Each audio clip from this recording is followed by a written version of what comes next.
Buenas noches, mis queridos hermanos. Es un gusto volver a contactar con ustedes un enlace más, originado por la Iglesia El Redentor de la Ciudad de Esmeraldas. Como siempre, esta noche nos acompaña nuestro hermano Pastor Luis Sánchez, al cual damos una bendecida y cordial bienvenida. Mi hermano Pastor, buenas noches. Hola, muy buenas noches con todos. Qué alegría estar una vez más aquí juntos para meditar en torno a la palabra de Dios. Quiero darles la calurosa bienvenida, confiados de que de aquí, después de un momento de seguro, saldremos edificados por parte de nuestro gran Dios. Un abrazo para todos, bienvenidos. Muchas gracias, hermano Pastor, por sus palabras. Como siempre, iniciamos pues este evento con una oración. Padre maravilloso, Padre bueno, Padre misericordioso, gracias por todas las cosas que haces por nosotros, Señor. Gracias porque tu compañía siempre es buena, Señor. Gracias porque aunque podemos estar pasando por pruebas, Señor, contigo siempre tendremos esa fe y esa esperanza de que al final de todo habrá un sentido de crecimiento, Señor. No nos dejes caer en valles de sombra, Señor. No nos alejes de caminos buenos, caminos que nos lleva hacia ti, Señor. Acompáñanos siempre, Padre. Tú no permitas, Señor, que caigamos en tentación, Padre. Bueno, hoy vamos a predisponer nuestros oídos y nuestro corazón para escuchar tu palabra a través de nuestro hermano Luis Sánchez, el cual, Padre, ha preparado un estudio, Señor, que seguramente bajo tu dirección será muy importante para cada uno de nosotros, porque nos va a marcar lo que tú quieres para nosotros, para nuestro camino, Señor, y seguiremos aprendiendo de ti para ser cada día mejores hijos tuyos, Señor. Te pedimos todo esto, Señor, en nombre de Cristo Jesús. Amén. Bien, mis hermanos, pues seguimos en esta serie originada de la película Cuarto de Guerra y hoy el tema que vamos a tratar aquí es la vida espiritual honesta. Para ello, los dejamos como siempre con nuestro pastor Luis Sánchez, al cual escuchamos con atención. Mi hermano pastor. ¿Sí? Gracias. Bueno, mis queridos amigos y hermanos, debemos de avanzar en esta maravillosa aventura de estudiar el libro Cuarto de Guerra, un libro que está enfocado, una enseñanza muy exclusiva que tiene que ver con lo que es la vida de oración, el poder que hay a través de este instrumento que Dios nos ha provisto. Recuérdese usted que la Escritura dice que pidamos, que llamemos, que busquemos, porque en la perfecta voluntad de Dios, nuestras oraciones no solo van a ser escuchadas, sino también respondidas. Bueno, nosotros hemos considerado este pasaje en el Antiguo Testamento de Oseas, el capítulo 2, verso 14, que dice: "He aquí, dice el Señor, yo la atraeré y la llevaré al desierto y le hablaré a su corazón". Esta porción de la Biblia, como hemos indicado, tiene una aplicación con respecto a nuestro enfoque evangelístico, puesto que la intención es, en el lapso de unos 2 meses, volver a proyectar esta producción cinematográfica, pero ahora con el ánimo de invitar a más amigos para que ellos puedan escuchar el poder del Evangelio y de la misma forma puedan llegar a los pies de Cristo.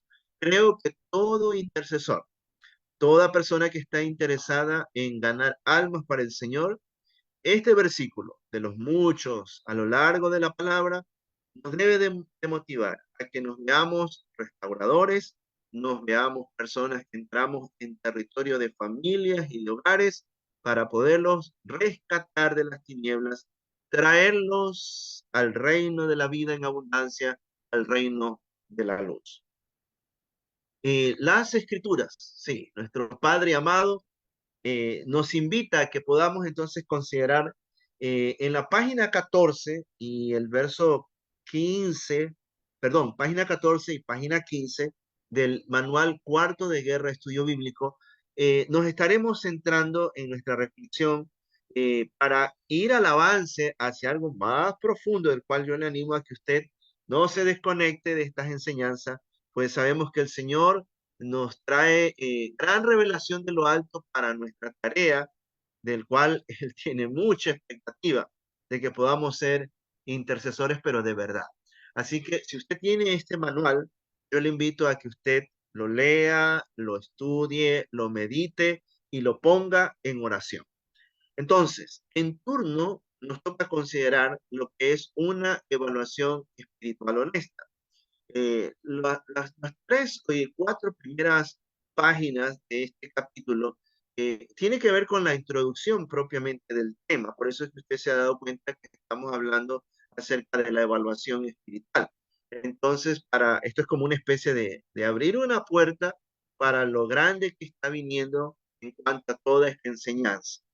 Ahora, en un fragmento de la película donde encontramos Clara conversa con Elizabeth, que es una mujer que da a notar que tiene conflictos en su vida de matrimonio y de hogar. Entonces, le da a entender Elizabeth que ella es parte de una congregación, que tiene un pastor, que asiste también a escuchar la palabra de Dios. Entonces, Clara le hace esta pregunta. Me dijiste tú, Elizabeth, que ustedes van a la iglesia de vez en cuando y es porque tu pastor solo predica de vez en cuando. Mire, esta pregunta, esta interrogante, pareciese como que no fuese lógica o es absurda, pero no es así.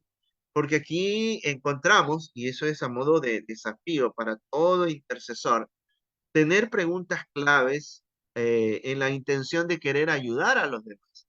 Clara se da cuenta que Elizabeth no está firme en el Señor y no es una mujer frecuente con la vida de la iglesia.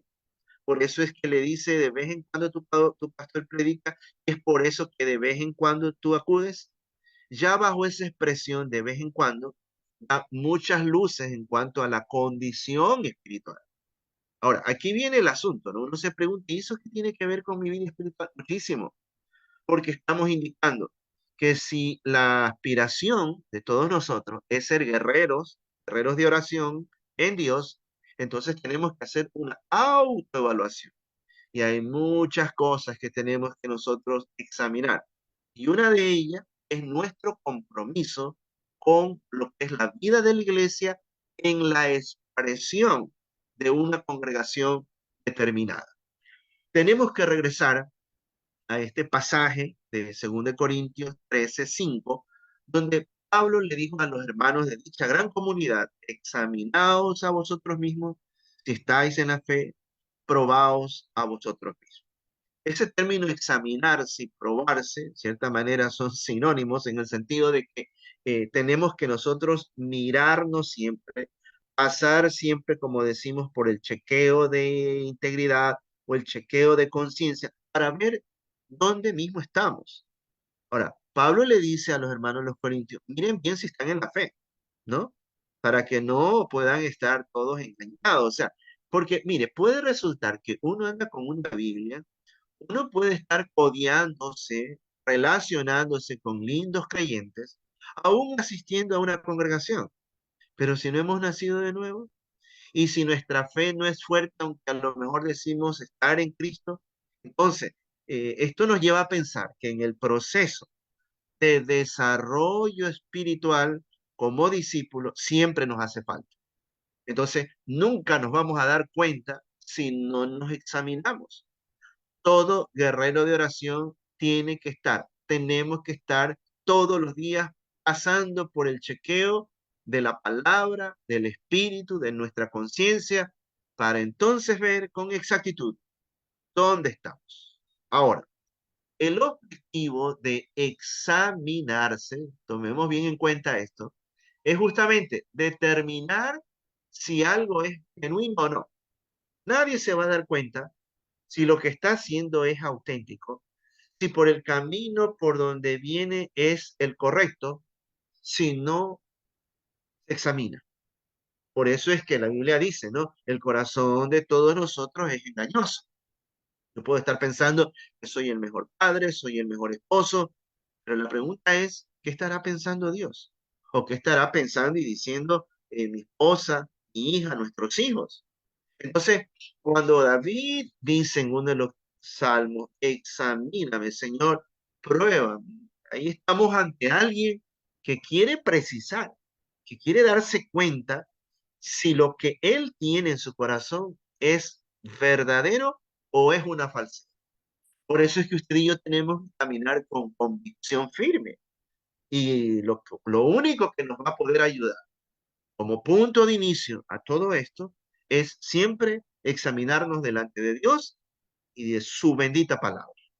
Ahora, vale la pena considerar de la misma manera de que no es lo mismo, perdón, el objetivo no es lo mismo ser un creyente nominal que ser un discípulo que está alcanzando madurez espiritual. Note la diferencia de eso. Uno puede estar diciendo, soy un creyente, pero es meramente una expresión.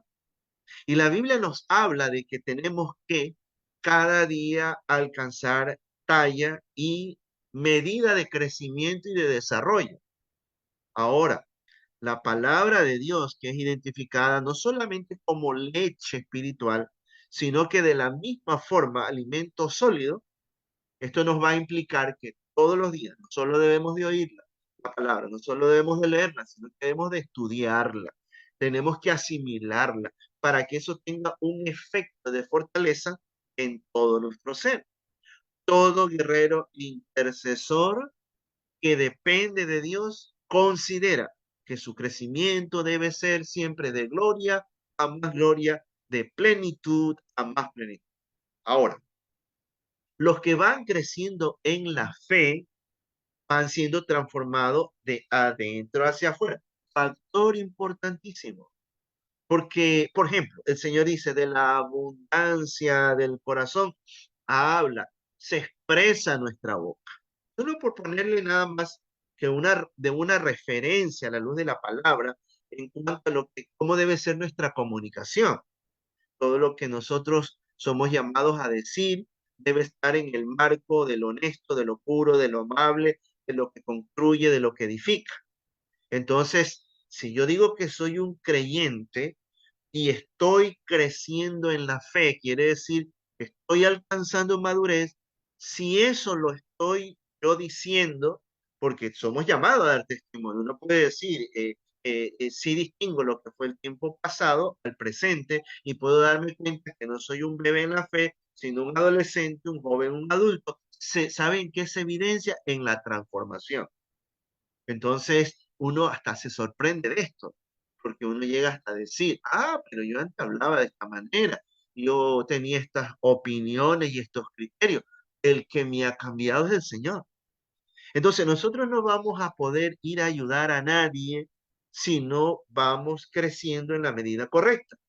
Por eso es que todos los días, cuando venimos al Señor y a la palabra, tenemos que decirle, Señor, que tu palabra me cambie, mude mi corazón. Aprendamos a decir eso, a que nos transforme en todas las áreas y todos los aspectos de nuestra vida.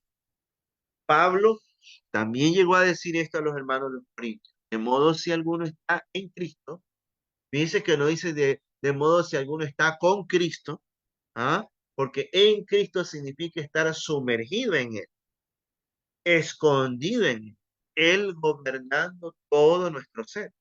Si alguno está en Cristo, nueva criatura es. Las cosas viejas pasaron, todas son hechas nuevas. Mire, este versículo no solamente es para recitarlo, porque finalmente suena muy bonito. El asunto es estar convencido que cuando uno llega a Cristo, se marcan dos tiempos diferentes. El pasado que queda hacia atrás, con todos nuestros desatinos, errores, fracasos, fallas. Pero ahora en el Señor, con una mente tocada por el poder del Espíritu, porque ahora sabemos que nuestros nombres están escritos en el libro de la vida, estamos sellados por el Espíritu, podemos decir que somos nuevas personas. Yo no sé si usted en algún momento ha escuchado personas que han llegado a decir, no, es que el ser humano no puede cambiar, el destino para uno es el mal, es la desgracia, si así se ha desarrollado, así tendrá que llegar hasta el fin. Bueno, eso es contrario a la opinión divina, porque lo que no puede hacer ningún ser humano, sí lo hace el poder del Evangelio, el poder de Cristo. Solo el que ha nacido de nuevo puede decir, soy una nueva criatura. Todo creyente intercesor está llamado a vivir siempre celebrando lo que el Señor ya empezó a hacer en nuestra vida. Por eso es que ahora vemos las cosas en una forma distinta. Note esto, si Clara ante Elizabeth se hubiera puesto en la postura de decir, no me importa, no me interesa, cada uno solucione su problema, estaría evidenciando de que o no es una cristiana o es una cristiana, pero muy débil en la fe. Pero el que está convencido a quién pertenece y de quién responde, no tiene problema alguno de hablar a quien sea de lo que el Señor ya ha estado haciendo en su corazón. Ahora, hay evidencias de el cambio de vida. Por ejemplo, una persona que ahora está en el reino de la luz no tiene problema de arrepentirse de sus pecados, porque sabe que el Espíritu de Dios produce esa convicción, ese dolor ante la falta y por eso pedimos perdón. No nos olvidemos nunca, cada vez que cometemos errores, fallas y que sabemos que a Dios no le agrada, arrepentirnos de ellos. Número dos, la nueva persona que cada día está creciendo en Cristo obedece. Fíjese que Pablo expresa que el espíritu de maldad opera en los desobedientes. Bueno, usted y yo no queremos ser parte de ese grupo de personas. Suficiente todo el desorden que vivimos. Ahora estamos en Cristo. Tenemos que obedecer. No olvide, en esa medida de la obediencia, las recompensas vendrán a modo de bendición. Tercero, el que ha nacido de nuevo, por su intimidad con Dios, tiene una fe viva. La fe viva es la fe latente, es la que permite creer las cosas que son posibles en Dios y las que humanamente son difíciles de creer, son derrotadas. Por eso es que usted y yo todos los días tenemos que orar, todo guerrero espiritual, todo hombre y mujer que es reverente a Dios, siempre le estará diciendo, Padre, trata con mi fe, que mi fe sea fuerte, que mi fe me permita ser testigo de cosas maravillosas. Número cuatro, el que ha nacido de nuevo comienza a desarrollar la capacidad de tener amor por los demás. Ahora, fíjese, cuando no estábamos en Cristo, nuestra situación ¿cuál era? De indiferencia, de menosprecio. Podíamos ver lo que el otro estaba pasando por su dolor, pero ni en lo mínimo. Ah, pero ahora en Cristo porque estamos entendiendo la compasión y la misericordia que Él nos ha regalado y nos sigue dando, vemos a los demás en otra dimensión. Por eso nos podemos mover para acercarnos y poder ayudar. Ese fue el precio que Clara pagó, movida en amor de Dios para poder dar su corazón y sus manos y restaurar una familia que estaba derrotada. Ahora, lo último es, todo creyente está creciendo a la altura de un verdadero discípulo, se vincula con la iglesia. No hay tal cosa de creyente que vive aislado. No hay tal cosa, como yo siempre digo, el tipo de creyente de la iglesia del aire, que no es ni de aquí ni de allá. Todo creyente que es sembrado por el Señor en la vida de la iglesia está establecido en el cuerpo. Más adelante vamos a hablar un poquito acerca de eso. Pero toda persona nacida de nuevo, que sabe que Cristo ha puesto la impronta del Espíritu, se siente, se ve familia dentro del contexto de lo que es la iglesia. Ahora, notemos esto. En el libro de Hechos, capítulo 2, versos 43 al 46, dice lo siguiente, hablando de los primeros cristianos del primer siglo. Todos los que habían creído estaban juntos, tenían en común todas las cosas, vendían sus propiedades, sus bienes, los repartían a todos según la necesidad de cada uno y perseverando unánimes cada día en el templo y partiendo el pan en las casas, comían juntos con alegría y sencillez de corazón. Note el énfasis y el subrayado que he puesto yo aquí.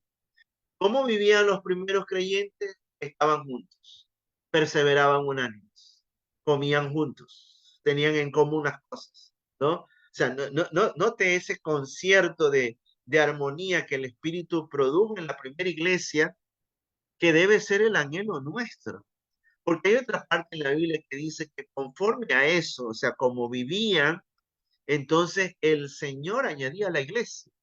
Entonces los corazones eran tocados y venían a ser parte de la familia. ¿Por qué? Porque veían una comunidad de personas que cada día crecían insertados en el cuerpo. No solo estaban juntos, sino que estaban unánimes.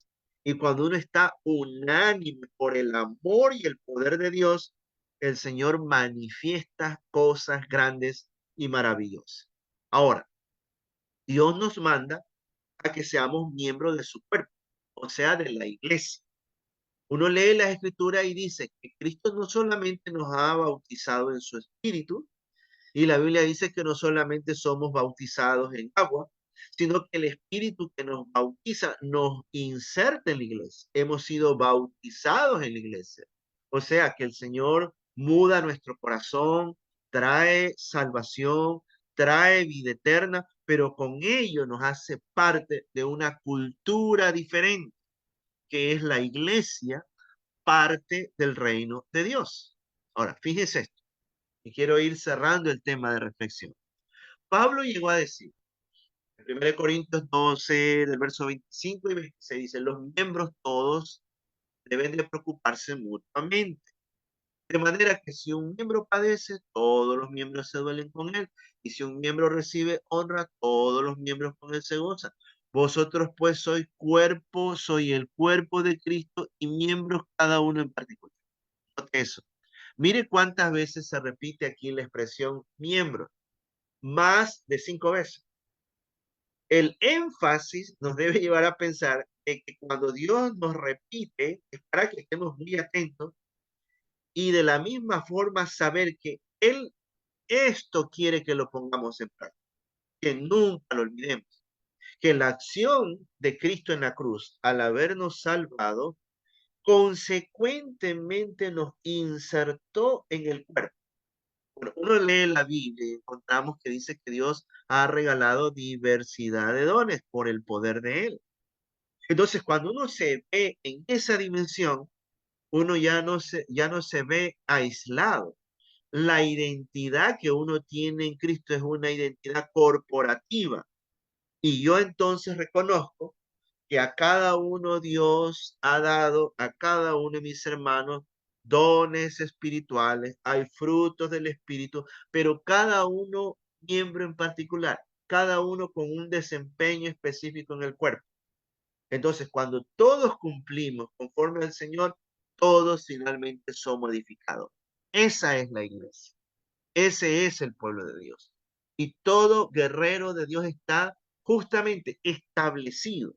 Está ahí, como decía el salmista, plantado no solo en la casa física de Dios, sino en el cuerpo mismo que es la iglesia. Cuán importante es entender esto.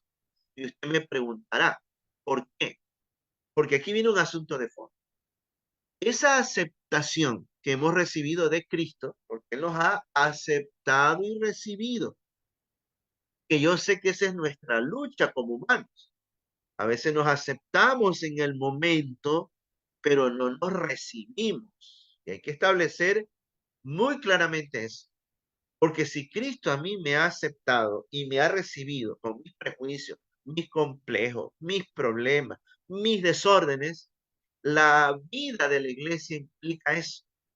Entonces, esa aceptación que hemos recibido de Cristo y de su iglesia, debemos de compartirlas con los demás. Porque si yo estoy siendo parte de una familia que es mi congregación, entonces yo debo de colaborar para que el desarrollo sea un desarrollo de armonía. Entonces, al irnos preparando cada vez, cada momento en esto, cuando nos toca compartir el evangelio, no vamos a tener dificultad, porque hemos aprendido puertas adentro a compartirlo. Ahora, viene una pregunta. No sé si hay alguien de aquí que me está escuchando, en qué congregación se encuentra, a qué congregación asiste y es partícipe. Pero déjeme hacer esta pregunta. ¿Cómo fue su recibimiento? ¿Cómo fue su acogida?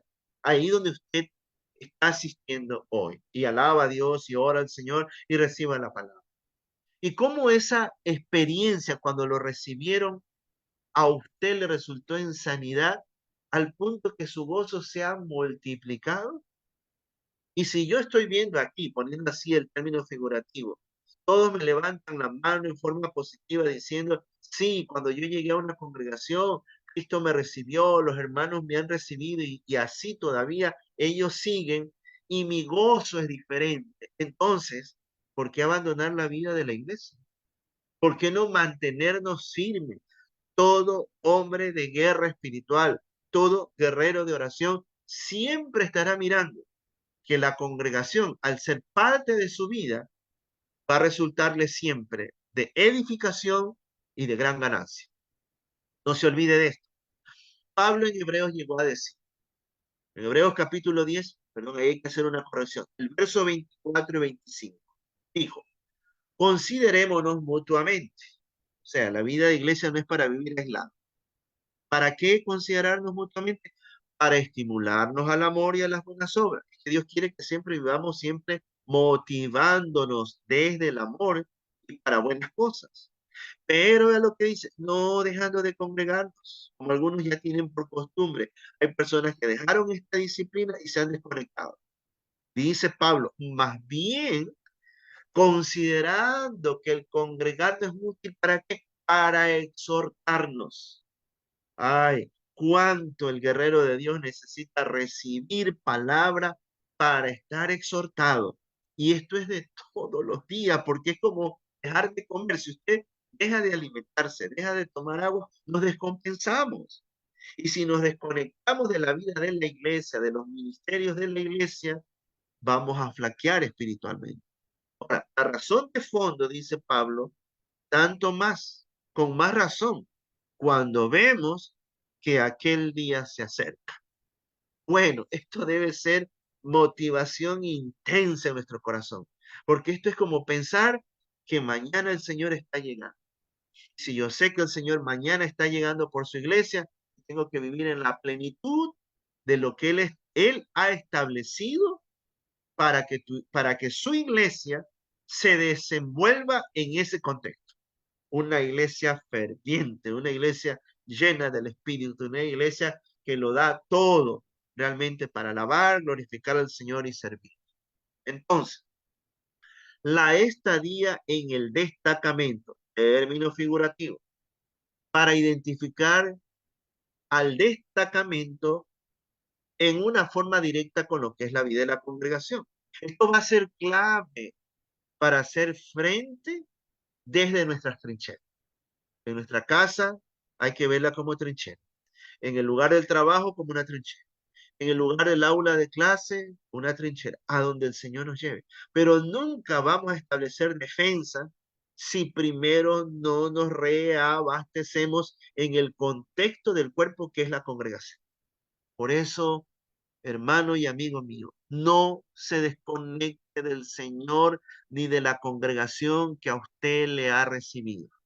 Mirémonos cada día como un ejército que se está fortaleciendo, que se levanta. Todos los días estamos con un estandarte declarando y reconociendo que la victoria es del Señor y que nosotros somos parte de ese ejército. Bendito sea su nombre. No dejemos que ninguna imprecisión, falla, error, pecado que usted y yo hayamos cometido, que nada nos separe de la armonía del cuerpo. Más bien, sintámonos motivados a tomarnos de las manos, de los corazones de los demás, para poder seguir la carrera. Mire, todos nos necesitamos, todos nos requerimos. A nadie tenemos que minimizar en el contexto de la iglesia, porque yo creo, como dice Pablo, aún el miembro más pequeño es útil y es de gran importancia. Entonces, es ahí cuando la iglesia se va enriqueciendo, el destacamento de todos esos guerreros y soldados de fe se hacen más fuertes.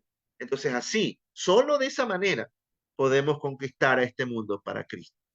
Hagámonos una pregunta más. Mi fe, lo que yo digo, creo, y mi compromiso, si es que ando diciendo que estoy comprometido con Cristo, ¿A qué distancia de la iglesia se encuentra?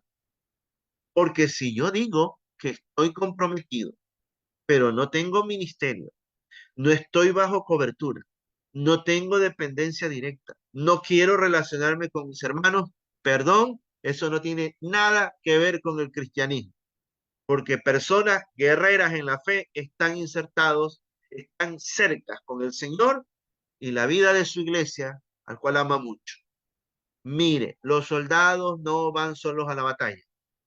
Necesitamos a la iglesia para poder guerrear, pelear debidamente. Usted y yo nos necesitamos. Elizabeth necesitaba a una persona con fe más fuerte. El Señor se la puso. Esa mujer se llamaba Clara. ¿Y cuánto hay que nosotros decirle al Señor? Queremos tener ese corazón de Clara, una mujer apasionada en el fuego del Espíritu para poder ayudar a los demás en una forma de vida, en una forma correcta. Cerremos esta enseñanza pidiéndole al Señor que nos traiga Él mismo a una relación más cercana y más profunda con su Espíritu y su iglesia. Si usted ha sido una persona que ha estado mirando las cosas de lejos, mire, eso ya tiene que quedar atrás. Tenemos que ser personas, como dice la palabra, que ponen la mano en el arado, ya no mirando atrás, para que la dirección sea bien recta en el avance. Y oramos en el nombre de Jesús, que nuestra vida con el Señor, nuestra vida espiritual sea de más amor, de más intimidad con Él y de mayor participación en la vida de la iglesia que nos aman tanto y que también la amamos. Oramos en el nombre de Jesús. Amén. Amén, mi hermano pastor. Muchas gracias por su mensaje, que sin duda genera una gran reflexión para la vida de un cristiano. Pues esto ha sido un enlace más originado por la Iglesia Redentor de la Ciudad de Esmeralda, como siempre, esperando de ser de bendición para cada uno de ustedes. Nos volveremos a encontrar muy pronto. Hasta entonces, bendiciones. Hasta mañana. Bendiciones.